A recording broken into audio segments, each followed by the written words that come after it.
Duke marrë shkas nga gjendja e degraduar e shumë urave në rrjetin kombëtar të rrugëve në vendin tonë, Autoriteti Rrugor Shqiptar vendosi disa vite më parë të drejtohet Bankës Botërore për një kredi në vlerën e $100 milion.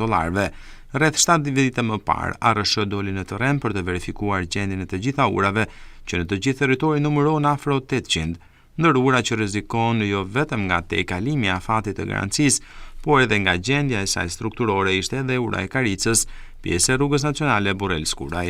Kjo urë përfshin në projektin pilot dhe pikërisht në fazën e parë të investimit, e cila përfshin 15 ura të akseve kombëtare. Për shkak të vlerësimit të ekspertëve të ARSH-s, kjo e fundit vendosi kufizimin e kalimit të mjeteve të tonazhit të rënd. Ky vendim është marrë afro 3 vite më parë, teksa mjetet e tonazhit të rënd u ndaluan rreptësisht.